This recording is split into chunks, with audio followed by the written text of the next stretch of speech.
Andy and Stacy for another episode of Flipping Chico, a retrospective this time. That's right. So before we get started though, we just want to toast first day of school to all the moms, the dads that made it through summer, and the teachers that are going to have a fantastic awesome. year. I'm so happy. It's I bet, yeah. So great to be in the first day of school. So let's talk a little bit about, you dropped your kids off at school today? I did. 3 kids, 2 schools, 1 new junior hire. And as I was driving up to Bidwell, I was like, oh, I can't believe I have a junior hire. And it made me remember that that's where we actually met. We did. Sometime in the 80s-ish. 80-something. Let's just call it 80s. I'm sure it was late 80s. Yeah, definitely. But yeah, that's where we first met. Yeah. And we didn't realize at that time that our lives would intertwine later here on. we are, 30 years later. Yep. Working together. I know, sorry. But let's go back. This is a retrospective. So let's go back to where it all began. Where'd you buy your first house?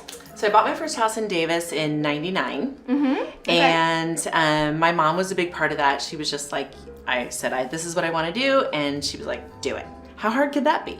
And so I bought my first house and then kind of moved up the property ladder in Davis and kind of fixer-uppers. Yeah. 4 houses in Davis and then moved back to Chico in 2005, I think. Okay, so you did your first house in Davis. We have I that.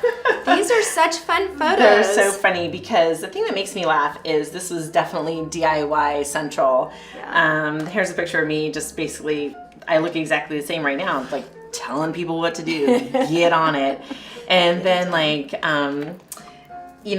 there was no YouTube, there was no Google, there was no way to figure things out other than reading a book and talking to the guys at the hardware store. So I'm actually doing flooring right here, but I'm using a radial arm saw, which is totally the not right piece of equipment for that. But I didn't have anything else. And so my father-in-law had given that to me. And so I used that until I just struggled and realized, okay, I need to get some proper tools. So. Sure. Yeah. Well, you've learned a lot since then. And I saw in here that there was a kitchen photo. That was really cool. And that style of kitchen is now completely outdated. Outdated. But at the time it was really fun. Yeah. And it is kind of fun to look at those pictures and see how much styles have changed. And to also just look back and think, a lot of that I just did kind of on the fly, learning and teaching myself. So. And then you came back to Chico.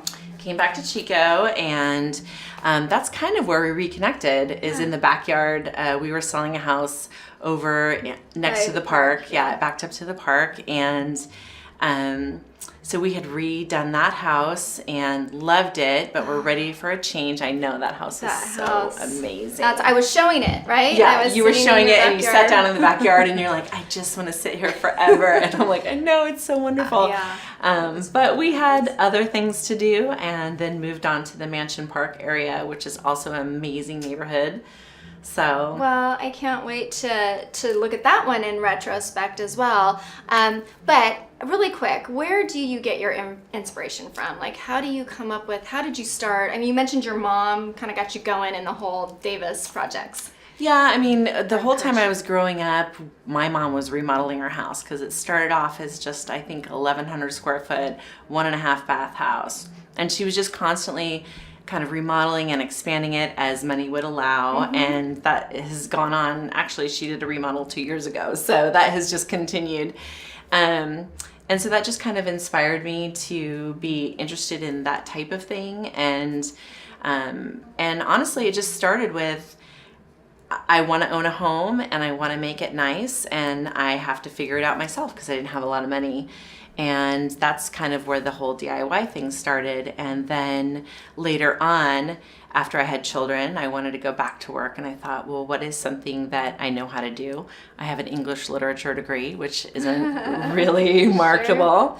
And I realized that actually I had this skill set that I had developed over the course of 10 or 15 years that I could use in a way that I could start my own business and do that. So well, you've definitely done that. Yeah. You've done fabulous homes, almost over 20, and I think now on the next episode we're going to be taking a look at the Mansion Park area. Yeah. All right, I can't wait. Okay. Cheers. Cheers. Stay tuned for the next episodes of Flipping Chico, a retrospective. You're going to see a lot of amazing, amazing transformations. See you soon.